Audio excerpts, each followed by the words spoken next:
risked their lives and continue to do so as to save lives.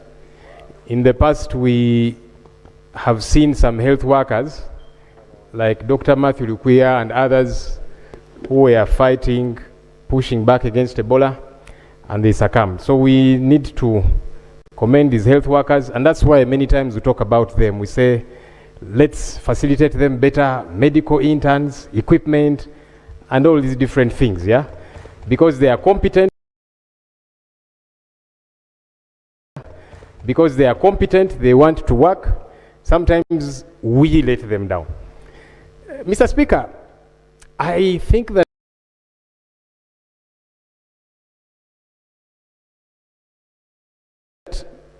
government needs to do a lot more, whether diplomatically, but to better manage our image. This week, at the start of this week, I saw an order, and it's now in the public, by the department, the US Department of Health and Human Services. They have banned entry of people from Uganda into their country for 30 days. Now, after the 30 days, they will evaluate whether to extend that order or not. There's numerous other countries, UAE. Our Muslim brothers and sisters have been telling me they're unable to go for Umrah in Saudi Arabia because they can't access. We have not managed this well because the world thinks people are dropping dead of Ebola in Uganda every day, and yet it's not true. So as the health workers are doing their best, we need to do our best as well, because we are in a precarious situation and it's affecting us. A travel advisory has also been issued by the US for, among other reasons, health. Of course, there is crime, terrorism, and all these different things. And I've seen a disjointedness between government departments. So you'll find that some who are fighting and they're saying, people, no, the situation is not as bad here in Uganda. And then they don't seem to get support from other departments. So the government departments need to talk to each other. That's why we're having all these challenges. But finally, Mr. Speaker, while there's a few government departments that are trying to make sure the image doesn't look as bad, again, there are others who I just don't understand. What government does sometimes is it being deleterious to itself. What do I mean? You make us look bad sometimes, some of you people in government. Mr. Speaker, the world reads reports about Uganda. A media house closed. NTV for now 3 weeks. You know, because we don't seem to be bothered about media and press freedom. That hurts our country. NGOs have been closed, suspended, and so on. Every day we are here on the microphone asking, where is this person? Yesterday we were here talking about the Honorable Muhammad Mwanga Chivumbi. I'm yet to get a report, Mr. Speaker. Mr. Speaker, yesterday you ordered that we do get a report and the family gets to access him. That has not happened yet, and several other people. These things make us look bad. That's the reality. So as we are striving to work on our image as a country, let's sort out these issues. Honorable, I think the time is done. You want to put him on order or what? Right. Yes, Right Honourable Speaker. Yes. Right Honourable Speaker. He has exited the floor. Okay. Yeah. He has complied to your order. Honorable Baryomunsi, 2 minutes to wrap up.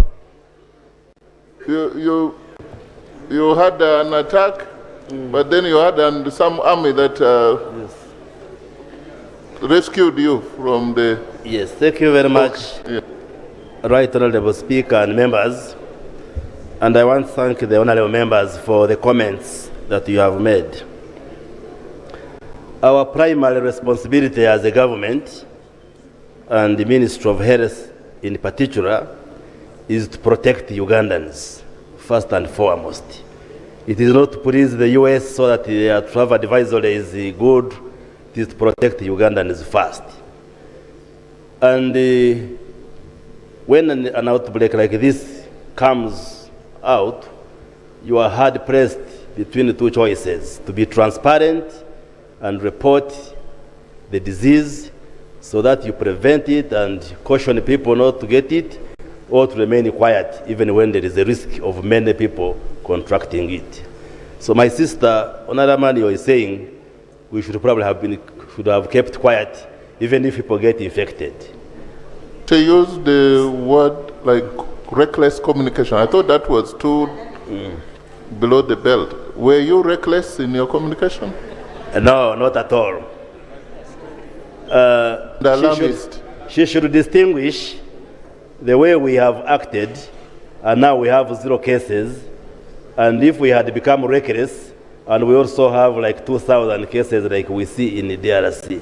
So she should revise to understand the meaning of reckless. We were not reckless. We were very careful to give this information so that we can protect ourselves. And whether an outbreak is imported or it originates from here, the risks are still the same. For instance, the decision taken to postpone the celebrations in Namugongo, we discovered close to 1,000 Congolese were already on the pilgrimage coming to Namugongo if there's a disease. Now, the first case of Ebola was identified in 1976. There was a simultaneous outbreak in the DRC and Sudan, the current South Sudan. And Ebola is the name of a river which is in the DRC. So it derives its name from the Ebola River because the first outbreak was in a community around River Ebola in Congo. I am paraphrasing my statement, I will not read verbatim. Now, so the first outbreak was in Congo, Zaire then. So that strain of the virus was called Ebola Zaire. So there is a strain called Ebola Zaire. Then the strain which was in Sudan was different. It was called Ebola Sudan. Now in 2007, 2008, we had an outbreak in the Bundibujo district, western Uganda. And when the scientists checked the virus, the strain was different from the previous ones. So it was named Ebola Bundibujo. Are you following, class? So Ebola Bundibujo, Ebola Bundibujo refers to that strain of the virus which first hit us in Bundibujo and it was different from the previous strains. There are 6 strains. Strain means a subtype, a different type. There are 6 strains of Ebola virus. But the ones of public health importance are those 3: Ebola Zaire, Ebola Sudan, and Ebola Bundibujo. There is another one called the Thai forest Ebola virus. It was first identified in Ivory Coast, I think 1989. There is another one called the Reston virus, but it doesn't cause disease in human beings. There is another one called the Bombali virus, which was identified in Sierra Leone. But those last 3 are not very much of public health importance because they are not associated with human infections. So I just wanted to give you that background for us to understand. So the people of Bundibujo, because I have received complaints that we should change the name because it creates stigma for the people of Bundibujo. But that's how the international scientific community named it, because it was first isolated in the Bundibujo, which is in western Uganda. I can also add that since 1976, we have had about 40 outbreaks and flare-ups in the last 50 years. And I will speak to the importance of that. Congo, DRC, they are now witnessing the 17th outbreak.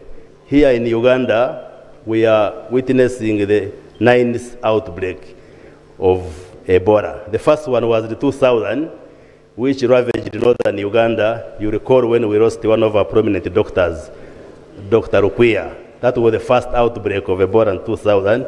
Since then, we have had several outbreaks and flare-ups, and this is the 9th. Let me give you the statistics as 10th of May, no, before that, on the 10th of May, a Congolese national came into Uganda and he was sick and he was admitted at Chibuli Hospital. Little did the health workers know that this was a case of Ebola disease.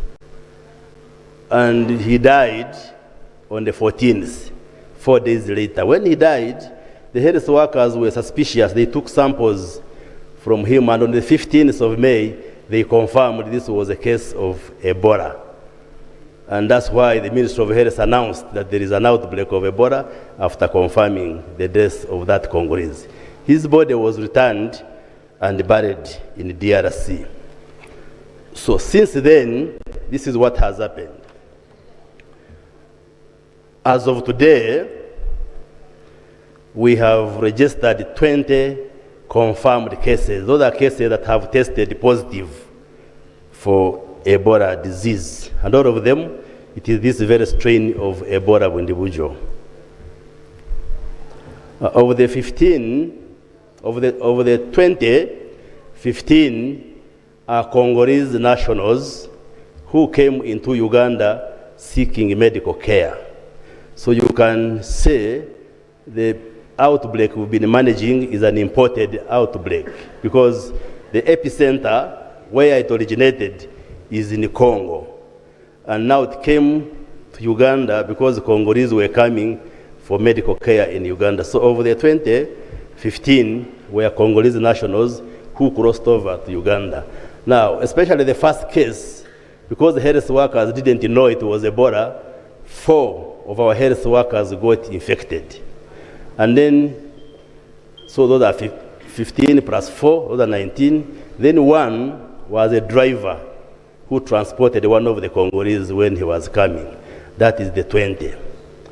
Now, of the 20, 2 unfortunately died. They were Congolese nationals. And when they died, their bodies were taken back to Congo for safe and dignified burial. That leaves a balance of 18. Now, the 18, they have been managed in our Ebola treatment unit in Morago, and I am happy to say that this morning I presided over a function where we discharged the last patient. So all those who tested positive for Ebola, 2 died, then the rest have been treated successfully and they have been discharged. The last one, who was a Congolese national, was discharged this morning. So as of now, we have 0 cases in the country. So like I have said, the case fatality rate means of those whom you tested positive, how many have died. We lost only 2, which translates to 10%. And for this strain of the virus, the case fatality rate usually ranges from 25 to 36%. That means we have done very well. We have not lost many of our patients. The other strains like Ebola Zaire is extremely virulent. It can kill up to 90% of those who test positive. But this one is a little less mild, but it can kill up to 25 to 36%. But this is an average. If it finds when you don't have a strong system in the country, it can also kill up to 90% or even beyond.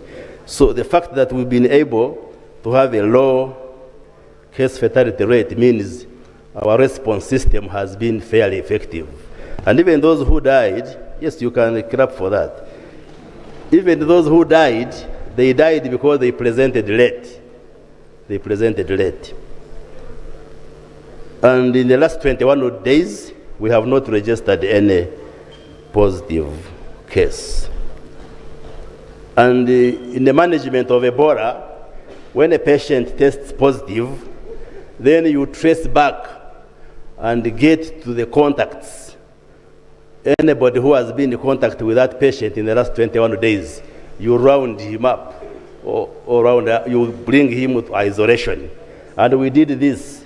And through that system, we were able to identify 836 contacts who were in touch with these 20 cases that tested positive. We put them under isolation. They completed 21 days.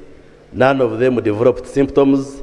None of them tested positive, and they have all been discharged. And that is a very important element in managing Ebola disease. Now, compare these results with what is happening across among our sisters and brothers in the DRC. I spoke to the officials. As of today, the 16th of July, they have 2,011 Congolese who have tested positive for Ebola. And they have lost 754 individuals due to Ebola. So in Congo, I was there a few days ago in Bunia, leading a team of Ministry of Health and WHO. I am very safe. I am very safe, Right Honorable Speaker. What we see in Congo is that the outbreak, the Ebola disease outbreak, is outpacing the response.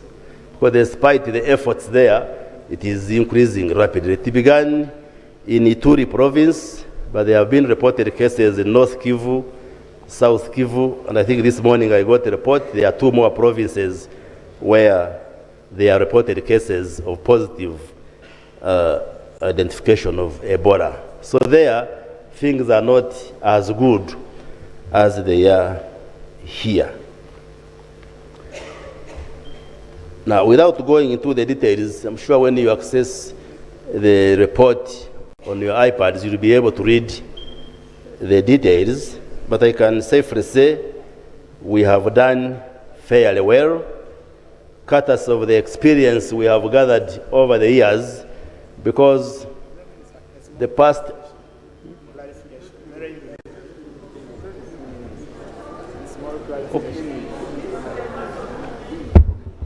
Thank you, Right Honorable Speaker. The small clarification I want to raise, whereas I want to thank the ministry so much for the work that you have done and how you have managed the disease.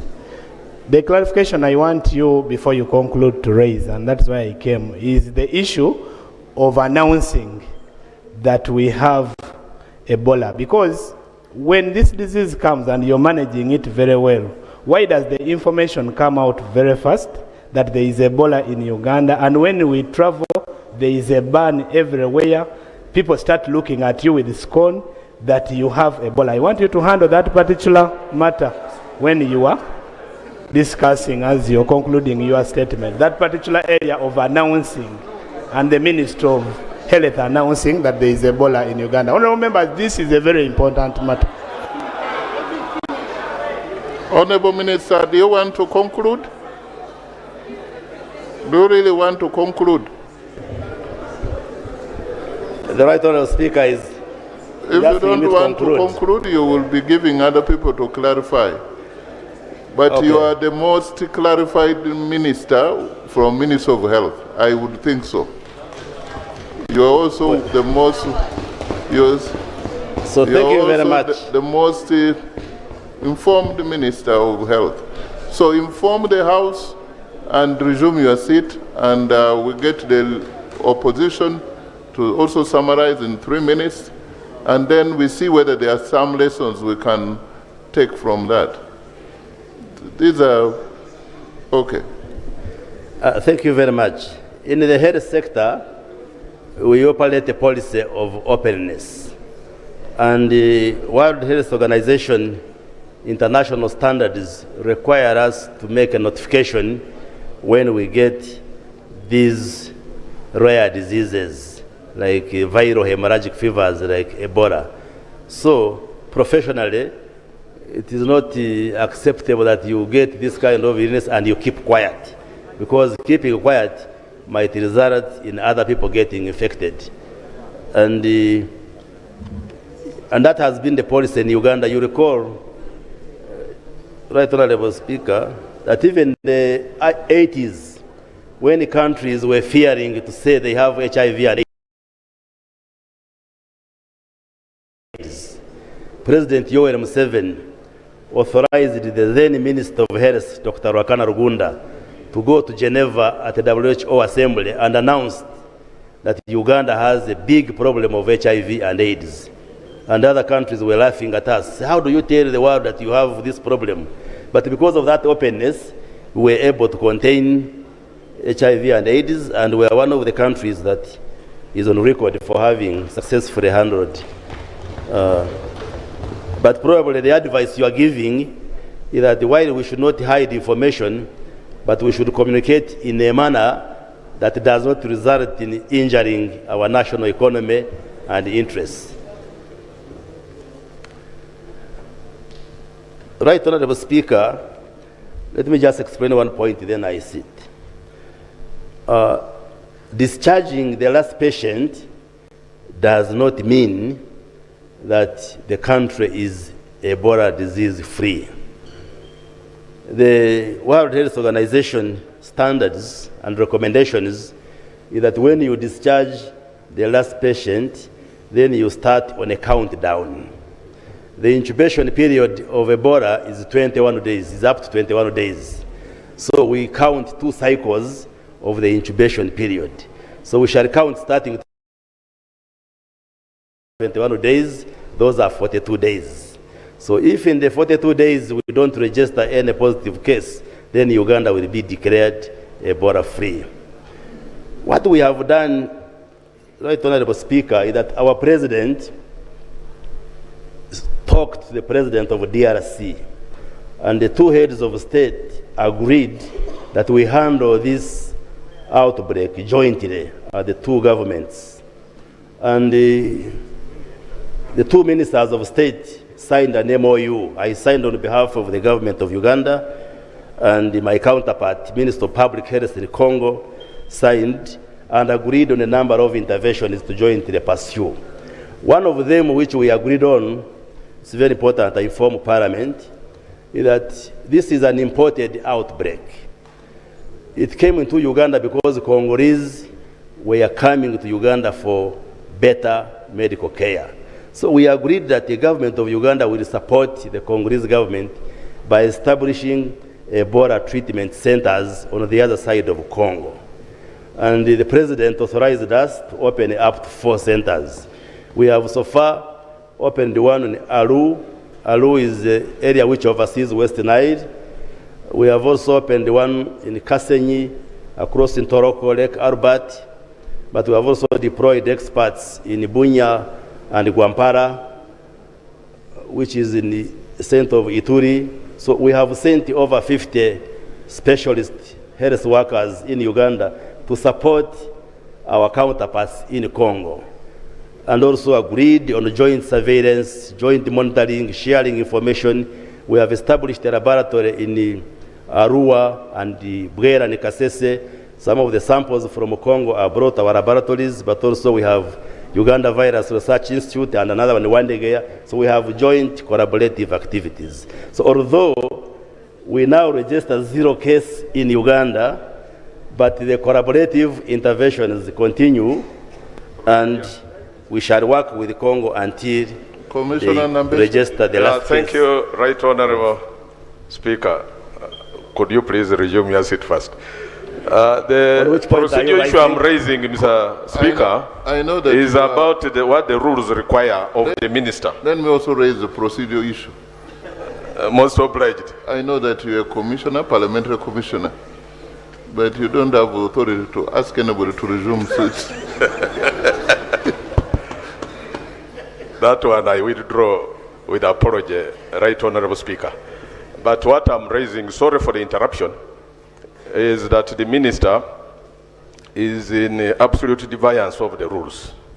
They require him, he has a very good statement, but he has hardly taken us through the statement. He is actually submitting off the cuff. Actually has degenerated into a lecture. So So is it procedurally right, Mr. Speaker, for the minister to be in breach of the rules that require him to read the statement verbatim?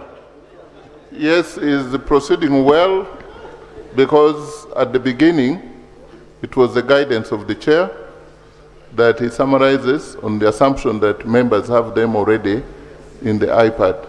So we sit down, relax, and enjoy the lecture. Yeah, but we expected him to just summarize because members have it already in the iPad. Yes. And then, yeah.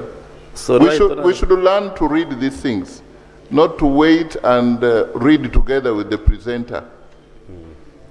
So thank you very much, Right Honorable Speaker and honorable members, and Honorable Nambeshe, to quickly forget the rules, because you can summarize and speak to your presentation, because if I had read the verbatim, I would probably take a little bit longer and maybe take Parliament's time. So in conclusion, Right Honorable Speaker,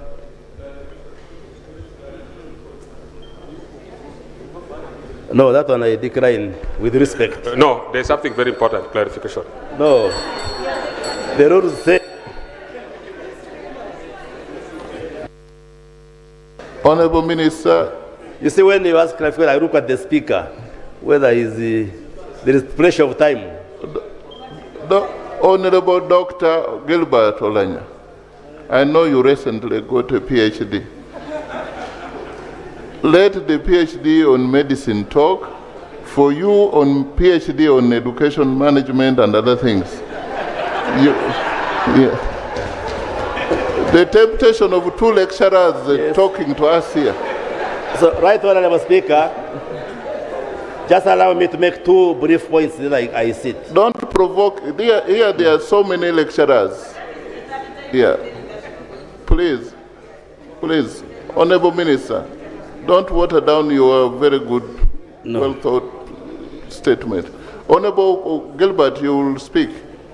But I know, Honorable Gilbert, for information of members, we joined this parliament together, but he took his time and he went to school and he studied proper PhD, not this other PhD. So if this parliament has never congratulated you, I now want to do so. Yes. Yeah. He graduated properly. Yeah.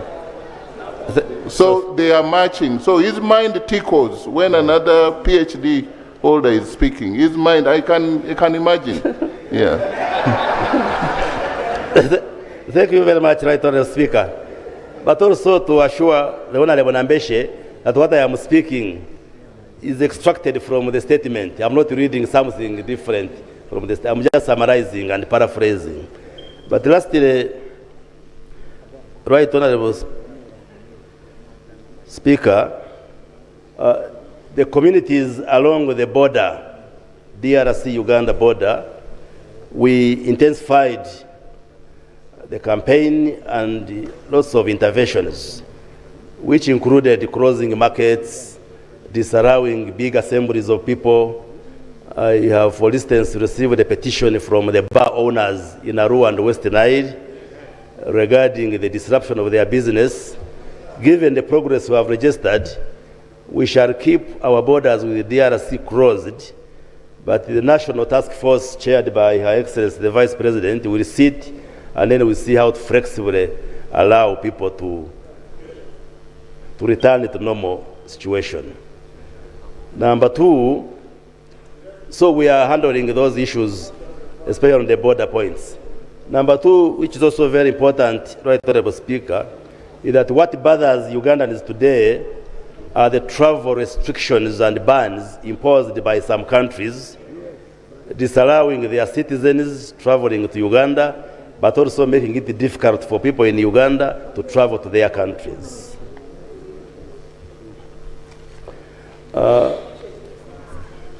Like I said, this is my last point. Just hold on, I allow you after I make the point.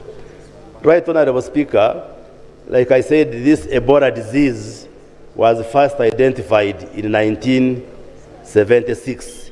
That means today it is 50 years old. 50 years old. We have had up to around 40 outbreaks in Africa, in Congo, in Uganda, South Sudan, West Africa. But the reported cases of Ebola that have been exported outside Africa are less than 30 in 50 years. Actually, to be exact, they are 29, including the recent case in France. So that means that Ebola, given its transmission dynamics, does not easily get exported outside. And even those 29 cases are mainly doctors and health workers who have been training. Procedure question. Thank you, Right Honorable Speaker. I appreciate the statement by the Minister. Right Honorable Speaker, according to your order paper, the Minister was allocated 10 minutes to present the statement. Is he really proceeding well to exceed the 10 minutes without due permission from your authority and turning the statement into a lecture and the Parliament into a lecture class? Is it procedurally right?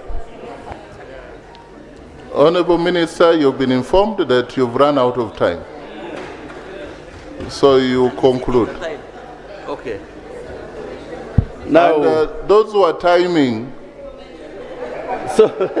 are the ones who are not proceeding well. Yeah. So why I was raising that point, Right Honorable Speaker, is that we are engaging the international community, especially the over 20 countries which have put those travel restrictions, that those decisions are not backed by science. Because those decisions are hurting the economy, and Parliament should know. So we are engaging these countries, given the progress we have registered, with a view that they open up so that our economy doesn't get affected. I thank you very much.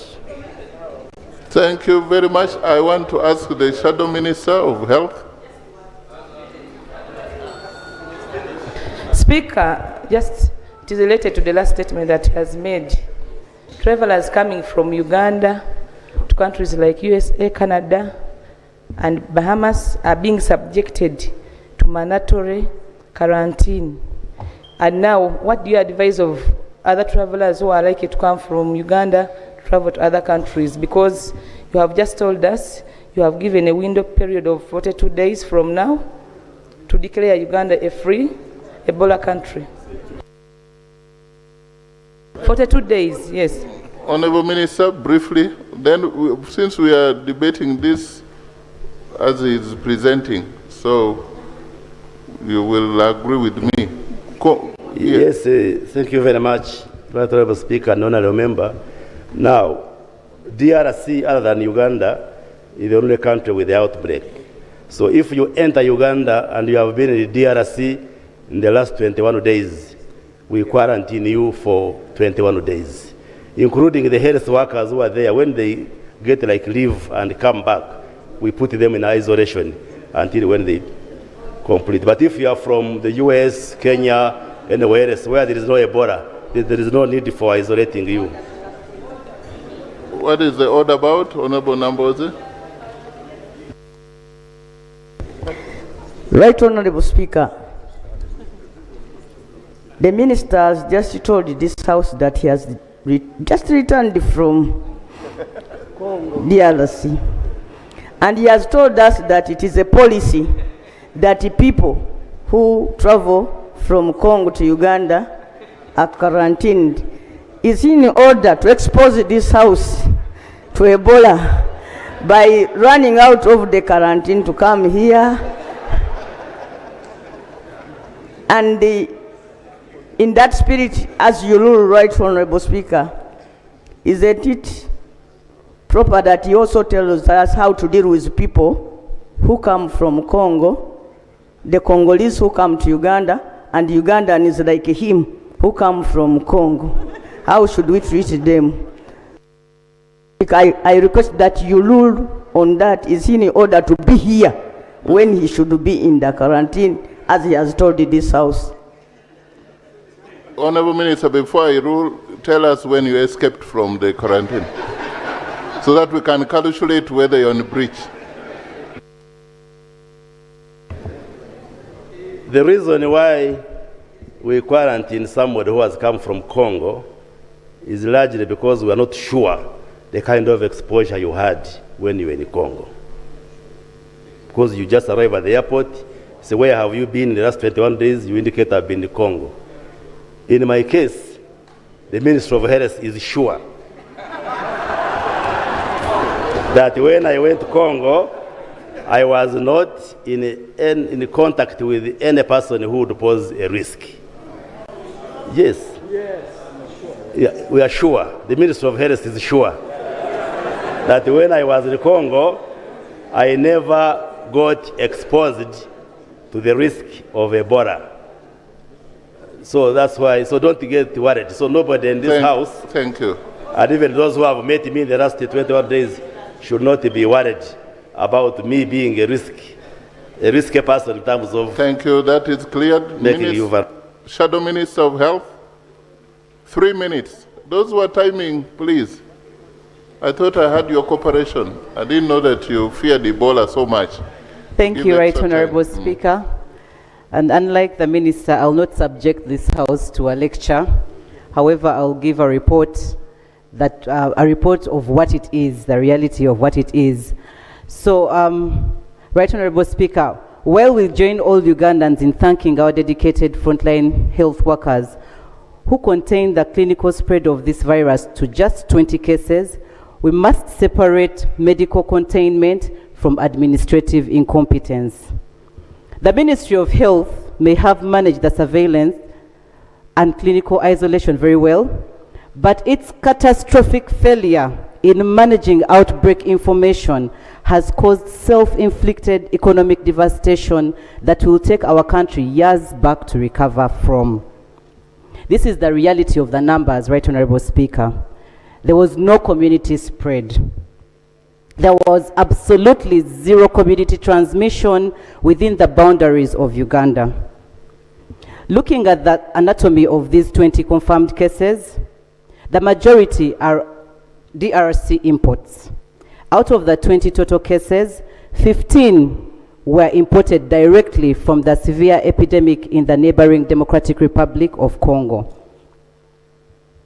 Then the remaining 5 cases were strictly secondary transmissions limited to medical frontline, like you told us here, frontline workers, and immediate family caregivers who are already under close monitoring.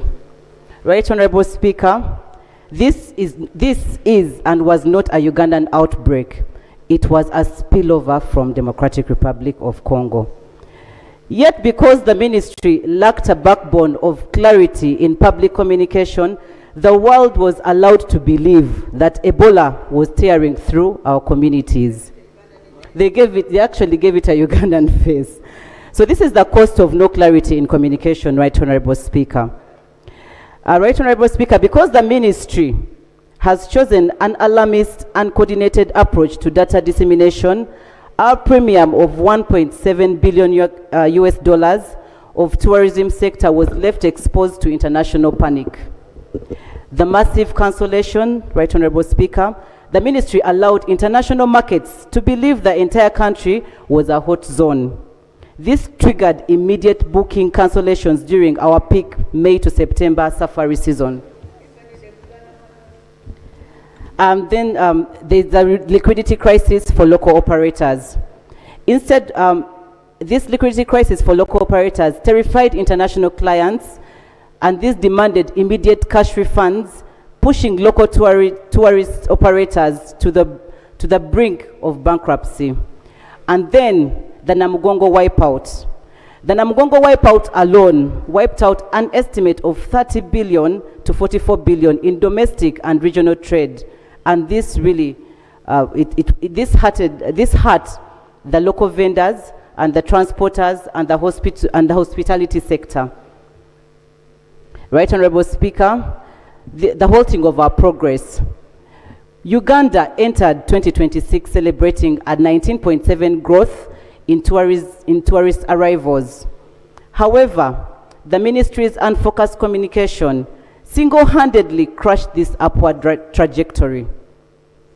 Then the diplomatic disgrace, like my fellow colleague had stated here. There's humiliation of Ugandan travelers. The Dubai visa ban, the United Arab Emirates. Thank you. Can I have Dr. 1 minute due to public demand from... Okay. Then we shall have Thank you, Right Honorable Speaker. The Chair of Health. You get ready. You will have... Yeah, so there is the issue of the Dubai visa ban, the issue of the airport humiliation. Ugandans are being subjected to mandatory invasive secondary blood testing at airports. That's like in China and Dubai. Then there is the guilt of association, of course. While international health bodies lazily bundled Ugandans' single-digit data within massive 1,400 plus cases epidemic in DRC, the lack of data defense allowed foreign embassies to slap a blanket travel ban to Ugandans. Right Honorable Speaker, we propose these urgent reforms: an establishment of a joint inter-ministerial crisis communications task force, which should comprise the Ministry of Health, Ministry of Tourism, and the Uganda Tourism Board. We also request for an enforced aggressive data separation. The ministry must separate Ugandan tracking dashboards from neighboring countries. Then we also request for a proactive aviation and border diplomacy. And then a hyper-local non-alarmist reporting. In conclusion, Right Honorable Speaker, transparency is a legal obligation under international health regulations, but reckless communication is a choice. The Ministry of Health chose a path that protected their data charts, but destroyed Ugandan businesses and humiliated our citizens. We pray, therefore, for a formal, aggressive diplomatic push to lift the Dubai visa ban and airport blood tests in China. I beg to submit. Thank you. Yeah, thank you so much, Honorable. From the applause, Dr. Baryomunsi, you have somebody I heard saying that Akubienyo, I don't know what it means. But Dr. Chair Health. Yes, thank you so much, Right Honorable Speaker. This being my first time to hold the mic, allow me congratulate you upon your election as Speaker of the 12th Parliament. Honorable members, I'm Julius Mande, Member of Parliament of Bukonzo County East, and by the grace of God, Chair Health Committee. But importantly, I rise as someone with experience, having treated the first cases of Ebola Bundibujo, while I practiced as a health worker in 2007 in Ichicho in Bundibujo. And additionally, with experience working with the World Health Organization for the past 14 years. Now, I have to say, colleagues, we need to appreciate the Honorable Minister of Health for a comprehensive statement about the current trend of the disease that we are facing now, which is Ebola, that is highly transmissible, and also the success so far registered. It's also important to appreciate His Excellency Yoweri Kaguta Museveni for his strategic guidance and leadership during disease outbreaks and health emergencies. You remember, he has always come on board and given guidance to the nation. And also thank Ugandans for heeding the advice. But importantly, Honorable Speaker, as I move towards winding up, Minister of Health has demonstrated superiority in mounting an effective and quality outbreak response, again, where a disease outbreak like Ebola is only confined to known contacts. Now, while the risk continues because of... Honorable Fungaro, you border Congo. And then I will ask Honorable Edison Rugumayo, please sit down. Let these border people say something. Yeah. Thank you very much, Right Honorable Speaker. I am glad that the Minister of Health has been able to come here to brief us. Much as members are fearing the issue of somebody who has gone to a country where there is this problem coming to Parliament, it is necessary for us to be briefed so that we can also brief others to remain safe. As chairman of the West Nile Parliamentary Caucus, therefore, I would like to thank three categories of people. Number one, the government of Uganda. For the reason that the government of Uganda took action first within Uganda and also took the initiative to put a treatment center in DRC, particularly in Aru, the sister city of Arua. We people of West Nile are trans-border people. Even if we don't have Ebola here in Uganda, even if we don't die here in Uganda, if Ebola remains in Congo, we are bound to go for burial in Congo. Because the Lubara are in Congo, they are in Uganda. The Kakwa are some of my communities in Itoroko. Right, Mr. Speaker, we have whose communities don't indulge in any crop. District. Firstly, I appreciate government through the district. Firstly, I appreciate government through the Ministry of Health for the quick intervention in Mpondwe, Lubiriha Town Council. Right Honorable Speaker, the porous border of 60 kilometers, all the markets are closed. They had said it would take 3 weeks, but it's now beyond 2 weeks. The people, especially the women, 70% that work in those markets now do not have daily income. I therefore request through you that the OPM, Minister of the Prime Minister, should really intervene in this disaster by giving something to our people that can salvage hunger. The business export zone, the whole area is closed. And I request through the Minister of Disaster Preparedness, also the Minister of Health, I thank you very much.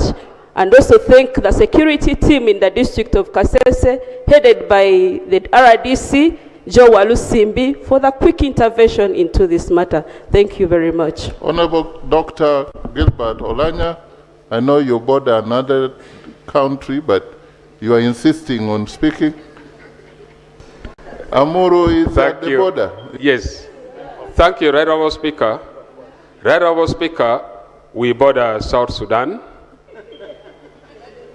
We are also at the border. Right Honourable Speaker, there is something very important I would like the Minister to clarify. Aware that many schools stopped parents from visiting their children in schools because of Ebola. I am happy that you stated clearly that the last cases of Ebola was discharged, and I would like you to clarify to the nation whether parents are now free to visit their children from schools. And finally, allow me to appreciate you, Honorable Minister, for being very active in the fight against Ebola, and this is the way to go. And I wish government is active in fighting other cases, like the way the Ministry of Health is fighting Ebola. I pray that the NRM government should not only concentrate in fighting the outbreaks. We have so many cases in this country, like corruptions, all those. Fight them actively the way you are fighting the Ebola. Thank you so much, Madam Speaker. So medical Ebola is equated to corruption. Honorable Alenyo Marshall.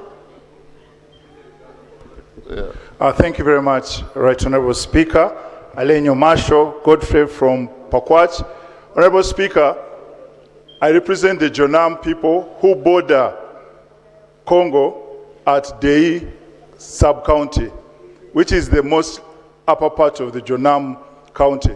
The people of Pakwach have suffered a lot during this Ebola virus. First of all, like most of the border districts, the schools were closed, markets closed, churches closed, the police has tear gassed people from all those public venues. Now I join my sister from Kasese in demanding that as quick as next week, Jonam suffers drought, they don't have their land, there is a lot of problem. Let them help our people and send relief aid, particularly to those areas bordering Congo, like Dei sub-county. Thank you very much, Right Honorable Speaker. I think let's agree that Honorable Mapenduzi, is Gulu at any border? But he could be telling us he was in DRC. Let him be the last on this matter and we move on. But what is important that the leaders from those areas, they need to be met as government so that the cases were in Kampala. But Honorable Mapenduzi, please. Thank you very much, Right Honorable Speaker. Honorable Speaker, for those who know, in 2000, when we had the Ebola outbreak, over 200 people died in Gulo. And so when I speak from that very informed point of view, having had that terrible experience.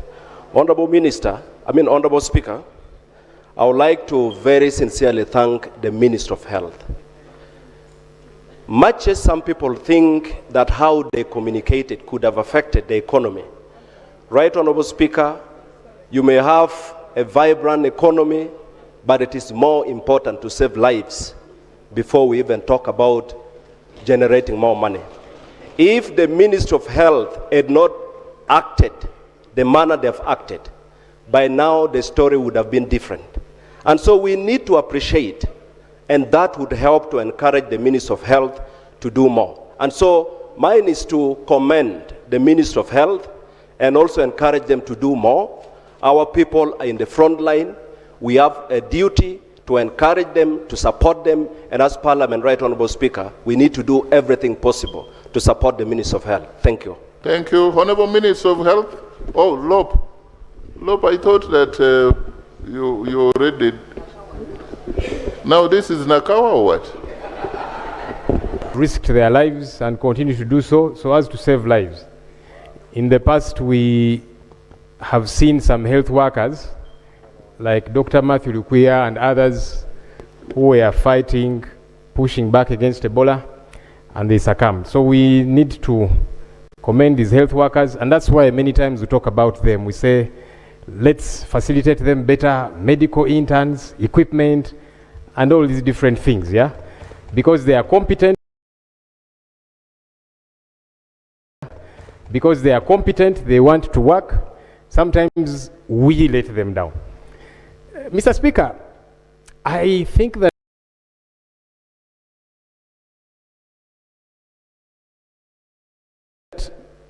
government needs to do a lot more, whether diplomatically, but to better manage our image. This week, at the start of this week, I saw an order, and it's now in the public, by the department, the US Department of Health and Human Services. They have banned entry of people from Uganda into their country for 30 days. Now, after the 30 days, they will evaluate whether to extend that order or not. There's numerous other countries, UAE. Our Muslim brothers and sisters have been telling me they're unable to go for Umrah in Saudi Arabia because they can't access. We have not managed this well because the world thinks people are dropping dead of Ebola in Uganda every day. And yet it's not true. So as the health workers are doing their best, we need to do our best as well. Because we are in a precarious situation and it's affecting us. A travel advisory has also been issued by the US for, among other reasons, health. Of course, there's crime, terrorism, and all these different things. And I've seen a disjointedness between government departments. So you'll find that some who are fighting and they're saying, people, no, the situation is not as bad here in Uganda.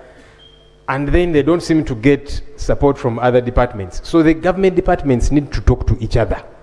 That's why we're having all these challenges.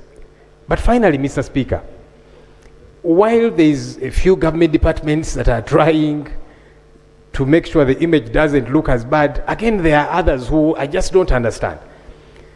What government does sometimes is it being deleterious to itself. What do I mean? You make us look bad sometimes, some of you people in government. Mr. Speaker, the world reads reports about Uganda. A media house closed. NTV for now 3 weeks. You know, because we don't seem to be bothered about media and press freedom. That hurts our country. NGOs have been closed, suspended, and so on.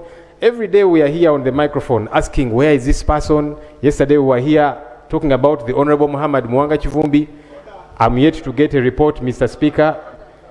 Mr. Speaker, yesterday you ordered that we do get a report and the family gets to access him. That has not happened yet, and several other people. These things make us look bad. That's the reality. So as we are striving to work on our image as a country, let's sort out these issues. Honorable, I think the time is done. You want to put him on order or what? Right. Yes, Right Honourable Speaker. Yes. Right Honourable Speaker. He has exited the floor. Okay. Yeah. He has complied to your order. Honorable Baryomunsi, 2 minutes to wrap up.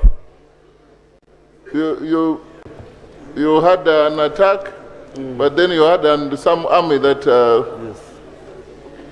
rescued you from the... Yes, thank you very much, Right Honourable Speaker and members.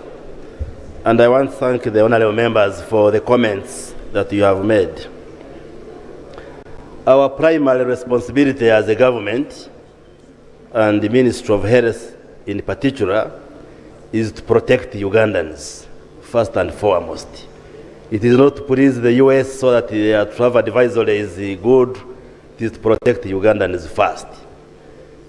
And when an outbreak like this comes out, you are hard pressed between the two choices: to be transparent and report the disease so that you prevent it and caution people not to get it, or to remain quiet even when there is a risk of many people contracting it. So my sister, Honorable Manio, is saying we should probably have kept quiet even if people get infected.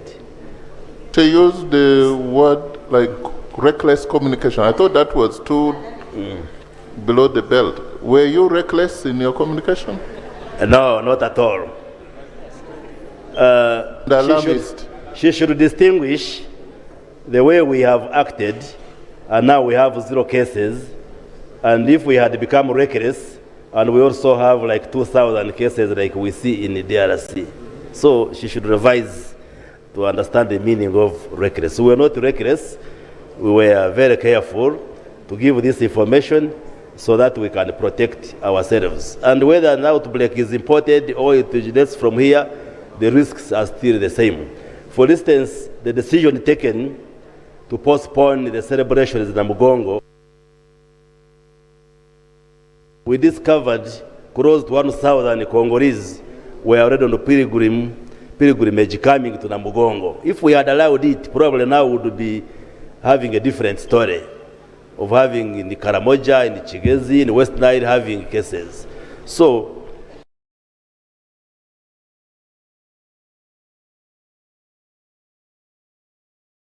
I expected her to appreciate that we've been able to contain this outbreak.